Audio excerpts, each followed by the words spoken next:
Follow along with me as I explain the sequence of manual lymph drainage for arm lymphedema. Just so you know, I did this nearly every day for 7 years. As I began to control the swelling, I reduced it down to a minimum amount of strokes. It felt good and just became part of my daily routine. In fact, I still catch myself doing it even after all these years. For arm lymphedema, you would start by clearing the supraclavicular fossa, or the terminus, which I still will call it throughout my demonstrations. Refer back to part 4, the neck demonstration, for the specifics. It is essential that you clear the terminus first and that you do it correctly. Once you have cleared this area, move down to the top of your shoulder, stretching the skin from the back of your shoulder to the front of your shoulder, toward the terminus. Next, to the upper arm, both medially and laterally, starting at the top and gradually moving down toward your elbow. With each stroke, you are directing fluid toward the back of your shoulder. Do the upper arm clearing frequently, as this will no doubt be the area where you, as your own therapist, will create your new highway. Don't forget the back of your arm. At first you may consider this a detour. However, over time, as a result of your own efforts, it will become a major highway. How can this happen?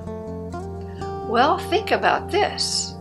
If there's a break in a vein, it will quickly find a new pathway called collateralization, because the heart pump is the driving force.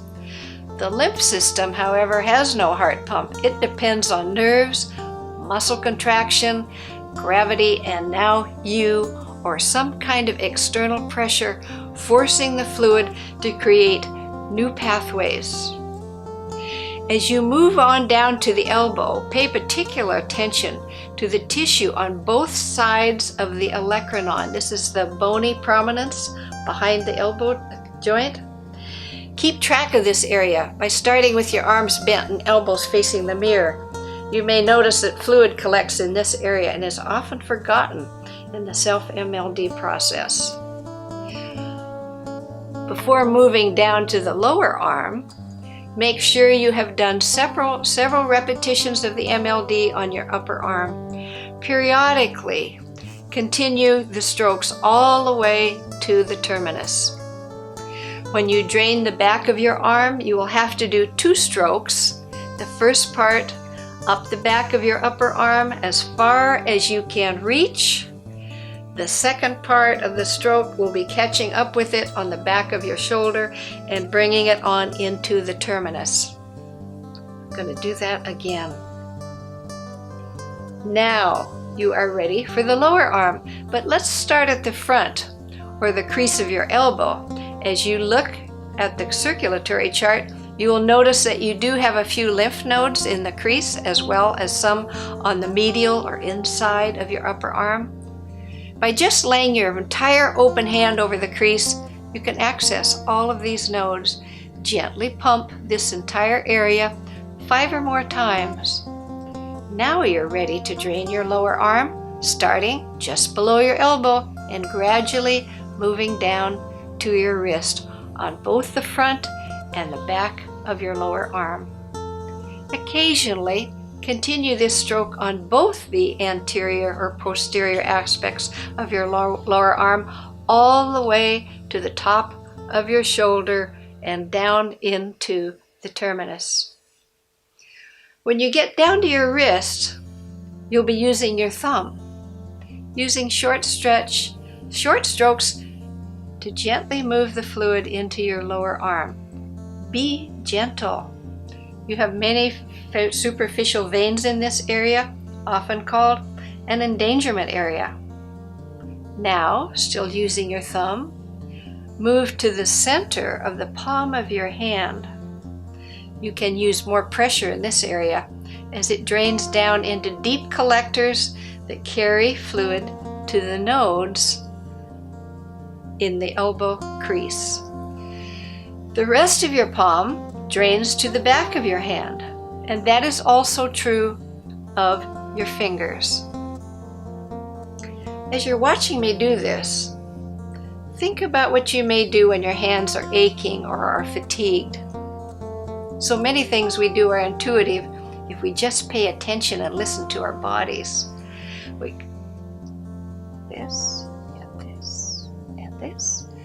Come through here this way and pull from your fingers from the front side to the back and on up to the back of your hand.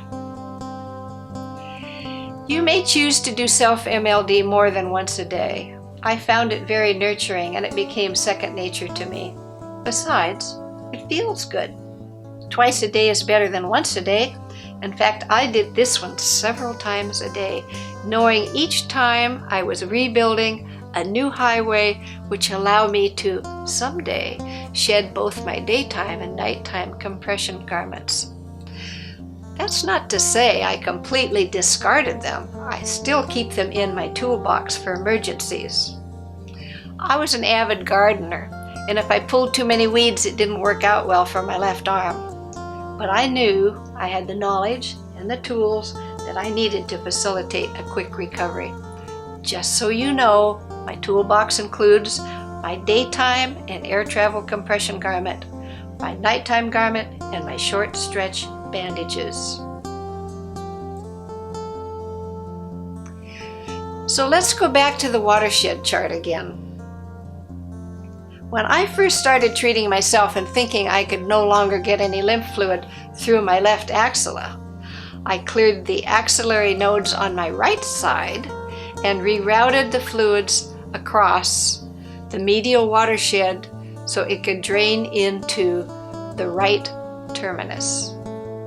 The yellow pathways, again on the watershed, are possible pathways to this alternate collection area. As another example, I rerouted the fluid that I first developed on my lateral chest wall down to my inguinal nodes, and that swelling went down very quickly. In looking back, however, with newly found knowledge, I probably could have gotten some of the arm fluid through the left axilla. I undoubtedly had more than 22 lymph nodes, even though my surgeon said I took out every node I could find. After the first few months of rerouting fluid to my right axilla, I stopped and I just focused on building my new upper arm highway and getting the fluid rerouted up over my shoulder and into my left terminus. This obviously worked out well for me. However, there was more to my self-care regimen than self-manual lymph drainage.